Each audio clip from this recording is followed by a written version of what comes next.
මම චන්දර නිසාන්ත කඩුවෙල මගේ ගම්පලාත මම අධ්‍යාපනය සඳහා ගියේ පිට්ටුවල සිය අසෝදරා මහාවිද්‍යාලයට එතනින් අධ්‍යාපනය අවසන් කරලා මම කාර්මික පාඨමාලාවක් හැදෑරුවා ජාතික ආධුනික මණ්ඩලයේ.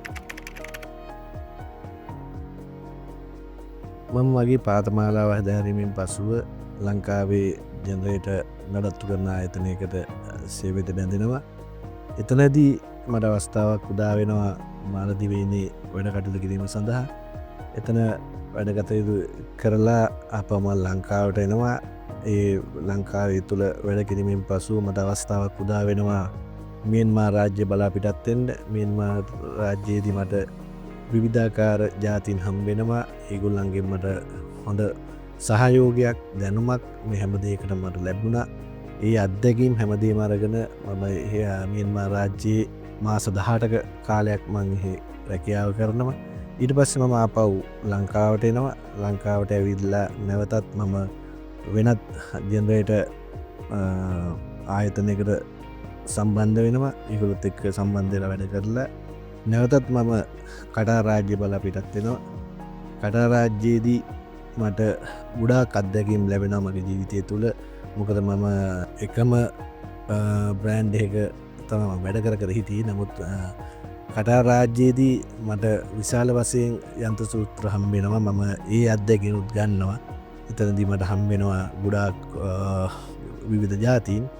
ඒ අයගේ සහයෝගයත් එක්ක මම මේ දේවල් කරගෙන මම අද මේ වගේ තැනකට ඇවිල්ලා ඉන්නවා.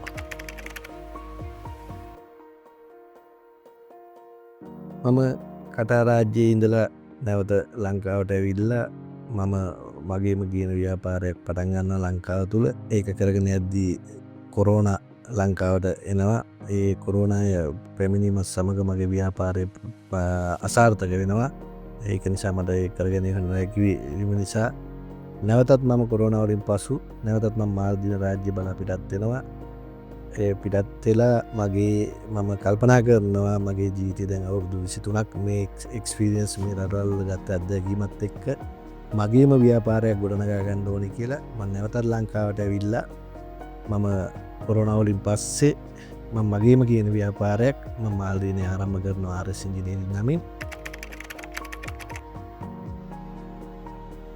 RS ඉංජිනේරින් ආයතනයෙන් කෙරෙන්නේ අපි ජෙනරේටර් රිපෙයාර් කරනවා, මේන්ටනන්ස්, ට්‍රබල් ෂූටින්, ඊට අමතරව මම පාර්ට්ස් ගෙන්නනවා චයිනා, ඩුබායි, ඉන්දියා, ජපාන් යන රටවල් වලින් මම පාර්ට්ස් ගෙන්නනවා. ගෙන්නලා මම හොඳ සර්වයක් ලබා දෙනවා මගේ ක්ලයන්ට්ලට. මට මාලදිවයිනේ රිසෝට් 15ක විතර සම්බන්ධතා තියෙනවා. ඉතින් ඒ අයට මම හොඳ සහයෝගයක් ලබා දෙනවා. ඒ අතර මගේ ඔපරේෂන් ටීම් එකක් ඉන්නවා. ඒ ටීම් එකේ මගේ සේවකයෝ වැඩ කරන සේවකයන් හොඳ පළපුරුදු අය තමයි මා ගාව ඉන්නේ. අය මට ලොකු සහයෝගයක් ලබා දෙනවා මගේ මේ ආයතනය දියුණු කර ගැනීම සඳහා. එයාලත් එක්ක RS ඉංජිනේරින් ආයතනය හොඳ ගමනක් යන ගමන් තමයි මේ දැන් තියෙන්නේ. RS ඉංජිනේරින් ආයතනය මාලදිවයිනේ වැඩකටයුතු පටන් ගැනීමෙන් පසුව මට ගොඩාක් දෙනෙක් කතා කළා මගේ රටේ ලංකාවේ මේ ව්‍යාපාරය කරගෙන යන්න ඒ ක්ෂේත්‍රයට පිවිසෙන්න කියලා.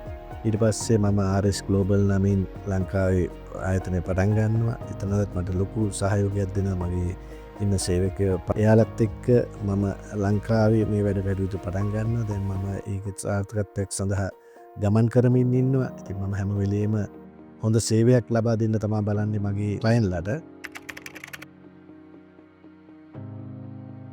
මගේ ඊළඟ පියවර හැටියට මම බලාපොරොත්තු වෙනවා. මොකද මට ඩුබායි වලින් ආරාධනාවක් ලැබිලා තියෙනවා මගේ යාළුවෙක් මාර්ගෙන්.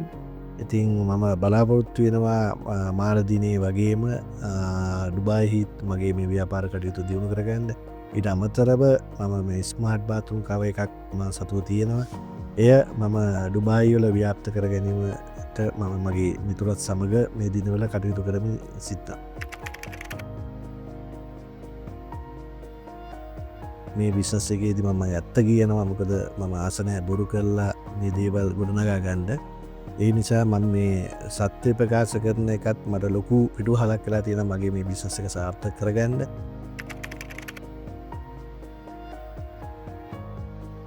මගේ මේ ගමන සාර්ථක කර ගැනීම සඳහා මට ගොඩාක්ම උදව් කරපු ආයතනයන් තියෙන මාලදිවයිනේ.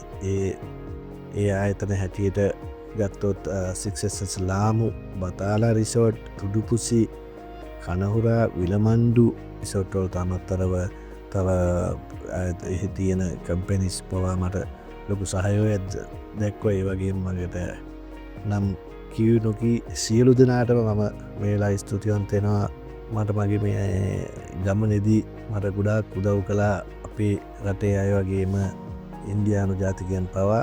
ඉතින් මේ වෙලාවේ මට උදව් කරපු සියලුම දෙනාට මම ගොඩාක් ස්තුතිවන්ත වෙනවා. මගේ මේ ආයතනය දිනෙන් දින දියුණු කරගන්න එයාලා මට ලබා දීපු සහයෝගයට.